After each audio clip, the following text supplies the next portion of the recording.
There was once a quiet town nestled between dusty hills and whispering olive trees, Nazareth.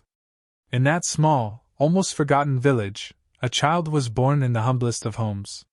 His name was Jesus, the son of a carpenter, the son of Mary, but destined to be called the Son of God. From his early days he walked the earth not in splendor or riches, but in simplicity.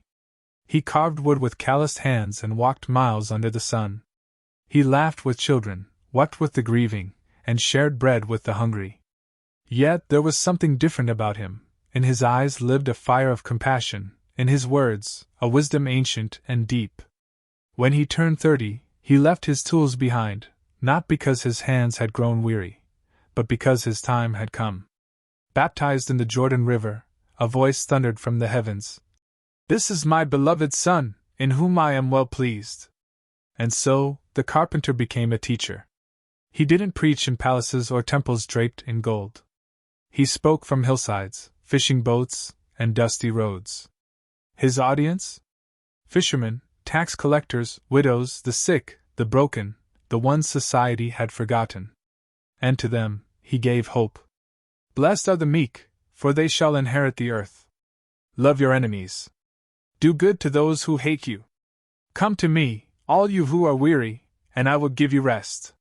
He healed with a touch. He calmed storms with a word. He fed thousands with a prayer.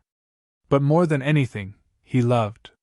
Not the kind of love that fades, but the kind that forgives those who betray, that kneels before the outcast, that embraces the leper, that weeps for a friend who has died, and then calls him back to life. Crowds followed him. The more he gave, the more they hungered. But not all welcomed his light. Power fears truth.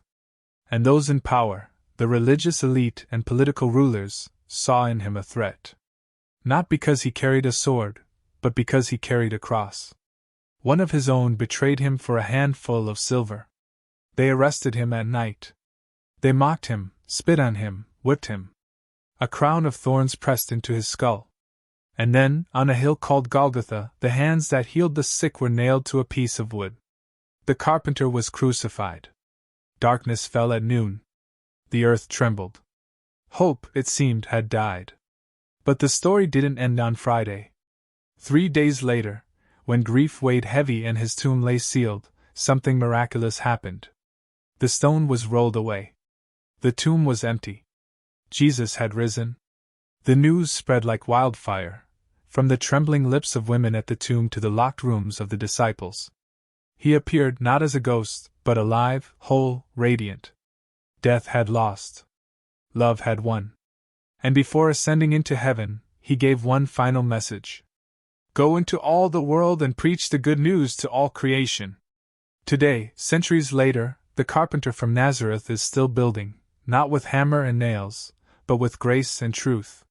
He builds lives, heals hearts, restores broken souls. He doesn't ask for perfection. He asks for faith. His invitation remains open. Come, follow me.